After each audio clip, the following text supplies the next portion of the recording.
노동은 상품도 아니지만 그렇다고 로봇도 아니다. 투자. 말은 참 좋은데 과연 이게 실현 가능하냐?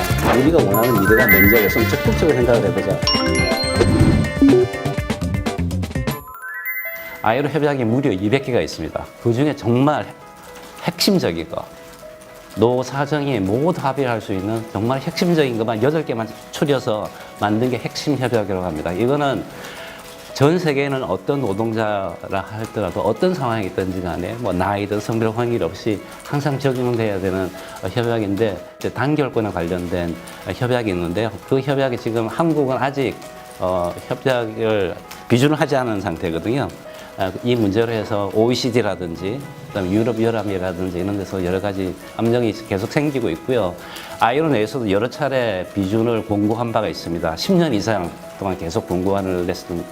이 협약을 비준하지 않는 나라들의 일반적인 특징이 노동자들이 자기들 목소리를 내는 데 있어서 여러 가지 제약이 많이 생기게 되죠. 저희들이 노사정 기구니까 노사도 저희들 ILO에 굉장히 중요한 파트너로 들어와 있거든요. 그래서 특히 기업 쪽에서 걱정을 많이 하셔서 지난 우리 한 15년 동안 여기와 관련된 실증 연구를 굉장히 오랫동안 했습니다.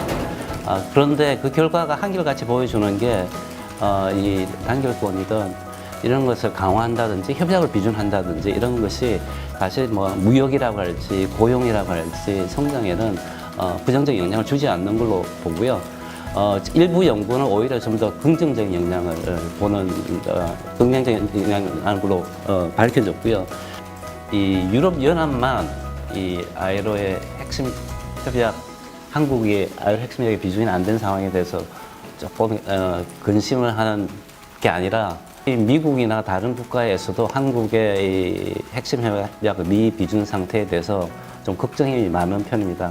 그리고 유럽의 노조도 관심이 많아서 정부와 유럽의 여러 가지 정당, 그리고 유럽 의회 이런 데서도 여러 가지 이 문제를 여러 가지 채널에서 제시를 하기 때문에 한국 정부와 이 문제에 대해서 좀 더 공식적으로 논의를 하고 싶어 하는 거고, 유럽은 기본적으로 무역의 문제를 경제적 문제로만 보는 것은 아니고 약간 도덕적인 문제, 그다음 가치를 같이 하는 문제, 뭐 이런 걸로 보는 경향이 굉장히 강합니다.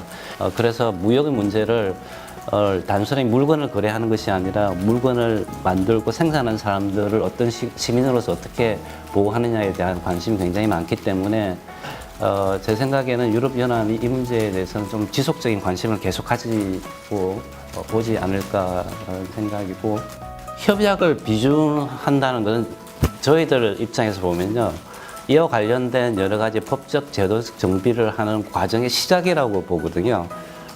이게 비준을 한다고 해서 모든 게 끝나는 게 아니고요.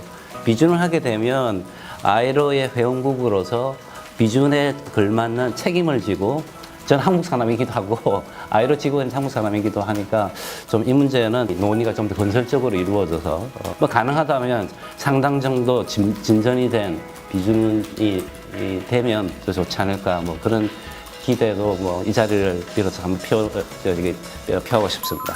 네, 이건